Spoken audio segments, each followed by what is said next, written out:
Buongiorno da Goro, buongiorno da Leandro Maggi. Igles Corelli, maestro della ristorazione e volto di Gambero Rosso Channel, è riuscito a schierare una squadra di chef stellati per offrire un'alternativa culinaria per fermare l'invasione del granchio blu. Alla presenza di Sua Eccellenza il prefetto di Ferrara Massimo Marchesiello, al presidente della regione Emilia-Romagna Stefano Bonaccini e al suo assessore alla pesca Alessio Mammi, con il sindaco di Goro Bugnoli e di Comacchio Negri. Nell'occasione si è fatto il punto dell'emergenza granchio blu visitando il porto, confrontandosi con i pescatori e il direttore del consorzio pescatori Copego Massimo Gennari. Speriamo che sia una giornata positiva e che dia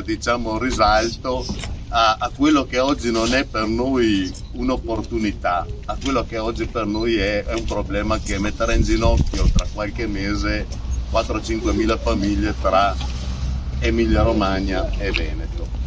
Qui siamo sulla banchina, sul punto di sbarco dove tutti i giorni vengono effettuate le operazioni di raccolta e di sbarco dei mitili e da quest'anno purtroppo anche dei granchi. Come potete vedere alle vostre spalle, i quantitativi di vongole conferite sono pochissime e comunque invece i quantitativi di granchi che stiamo continuando a raccogliere sono ancora importanti. Questa per noi è una fase storica, per il nostro territorio, per la mia comunità un momento storico. Non sappiamo quando finisce, prima o poi finirà. Una cosa sappiamo di sicuro, che ci lascerà delle ferite profonde, delle ferite non solo economiche ma anche sociali. Stiamo parlando di un comparto, Goro e Comacchio, come è stato detto prima, 1700 pescatori, 1700 partite IVE, con tutti i loro nuclei familiari dietro.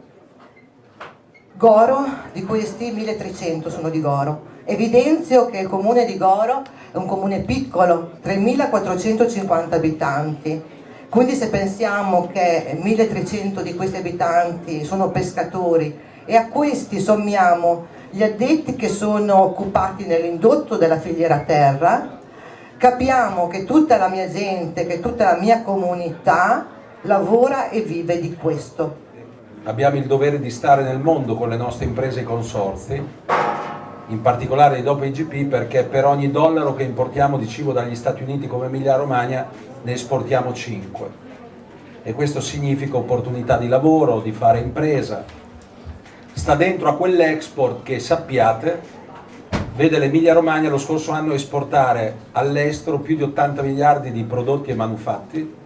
che è una media da 19.100 euro a testa a fronte di una media nazionale che è di poco più di 10.000 euro, ma ogni emiliano romagnolo lo scorso anno, compresi voi, ha esportato tra i 2 e i 3.000 euro più di un veneto e di un lombardo. E i primi 6 mesi di quest'anno, nonostante l'alluvione, vedono addirittura una crescita che, se replicata nel secondo semestre, porterebbe a circa 20.000 euro la quota pro capite. Io penso che davvero abbiamo il dovere, anche la iniziativa di oggi, quello che gusteremo tra poco, ha un valore rispetto a come, questa è l'Emilia Romagna, anche di fronte alle tragedie si è capaci di trovare qualcosa che possa fare ripartire e anche ideare con originalità una opportunità, in questo caso l'utilizzo, il consumo del granchio blu. Vorrei però che a Roma, vale per l'alluvione e vale per il granchio blu, ieri l'altro dicevo che le abbiamo viste tutte da quando sono presidente, il terremoto, la pandemia che ha colpito noi insieme a Veneto e Lombardia dopo Wuhan, prima di tutti nel mondo, questa alluvione che vale un terremoto, perché 9 miliardi di euro di danni non sono un'alluvione, sono un terremoto. E ho detto mancano solo i marziani e qualcuno prima venendo qui mi ha detto per noi i marziani sono il granchio blu. Perché questa è una vera e propria, come è stata definita dai sindaci, da Alessio, da chi rappresenta le cooperative, le tante imprese, una vera e propria calamità. Lo è perché noi abbiamo bisogno che venga, io ho scritto una lettera a luglio al governo, venga riconosciuto lo stato di emergenza o stato di crisi di settore, perché in quel modo si potrebbero attuare provvedimenti che non sono solo il contributo, i ristori e risorse che peraltro servono Oggi in conferenza delle regioni dovrebbero essere confermati 10 milioni di euro in tutto il paese per la lotta al granchio blu, perché riguarda anche altri e ci mancherebbe che noi non fossimo solidali con tutti quelli che vengono colpiti, ma perché c'è bisogno ad esempio di adempimenti fiscali, o meglio bisogna che si arrivi presto alla proroga e alla sospensione dei mutui e di tutti gli adempimenti fiscali che rischiano nel breve di mettere in ginocchio il lavoro delle imprese, delle cooperative e di chi tutti i giorni lavora per dare qualcosa da mangiare a se stesso e alla propria famiglia.